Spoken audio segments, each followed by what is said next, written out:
In this episode, Lee breaks down the system's roadmap that shares a common entry point.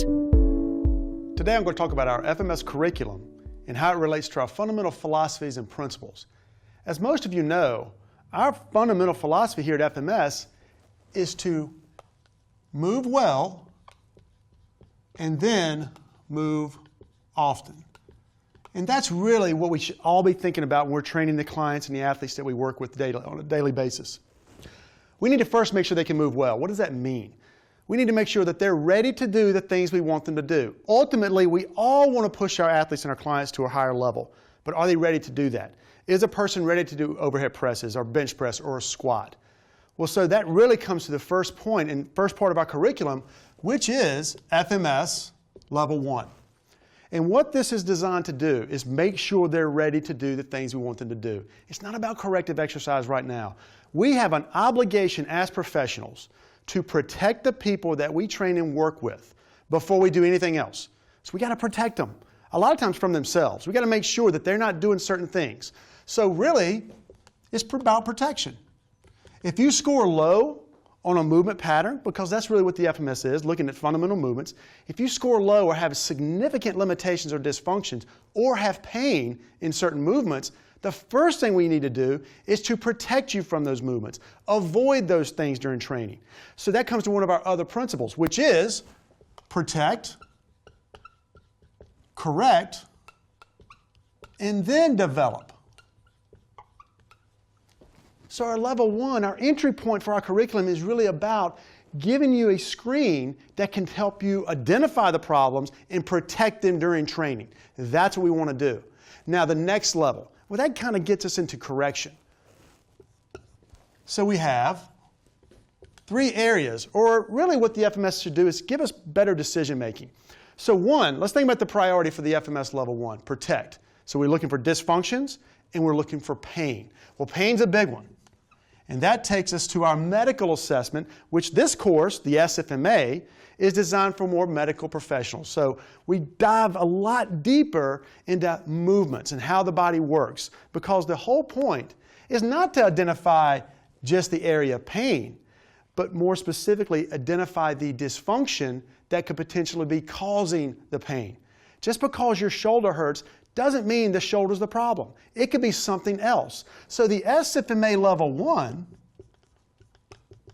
is a very specific systematic approach to assessing movement patterns, but it takes it all the way down to the parts.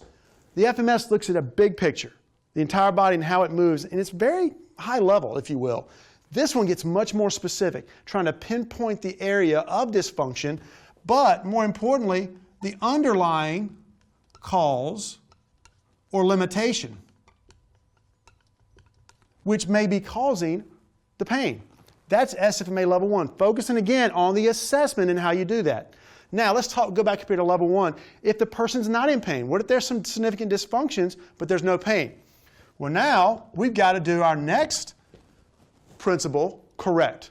So we got to correct it. We got to correct the areas that we define.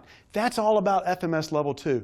Taking the information we get from the FMS, those results, identifying the dysfunctions, and focusing in on exercises that will help us improve those dysfunctions, allowing us to create much better programming for the people we're working with. That's all what we get into with our FMS Level 2. So taking you from correction to, again, following back to our principles, to developing you, or developing your performance, trying to improve that. So that's that segue.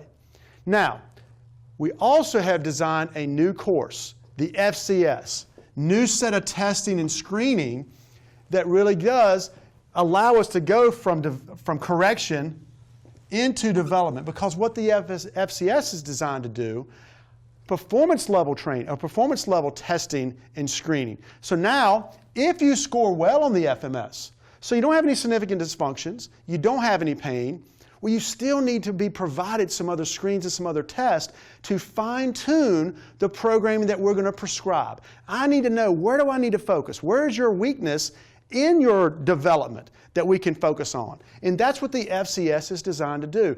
Better target what I need to do to help the client or athlete I'm working on to do what? Again, back to our principles. Develop. Because ultimately, we all want to train to a higher level. We need to clean up certain things, and then we need to develop you better. And that's where our FCS comes in, giving you those strategies. Now, if we, going back to the SFMA curriculum, we have an SFMA Level 2. Where does that come in? Again, just like the FMS and FMS Level 2, the SFMA is designed to give you this assessment protocol and system. But we still need to figure out how to treat it and correct it.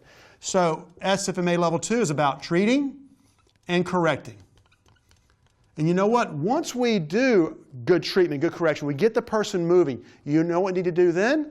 Go right back up here to an FMS to figure out, because we still haven't challenged the person, because the SFMA is a little bit lower threshold test, movement patterns, so they're a little bit easier to perform, which is fine because we know the person's in pain. But once we're ready to release them from rehab or return to play, we need to challenge them to a higher level. We may need to do a Y balance test or some other testing. May need to put them back into our model, which is an FMS, to see what needs to happen next. So we have some other tests like the Y balance or motor control screen that we utilize in this system. So again, protect.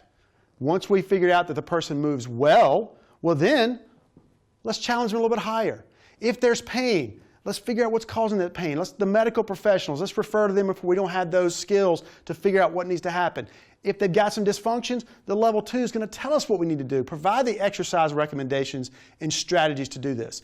And again, all of these interact and feed off of each other. And that's our last principle, which is we've created a system to help you accomplish the goals we want to accomplish, which is, again, getting the person to move well and move often.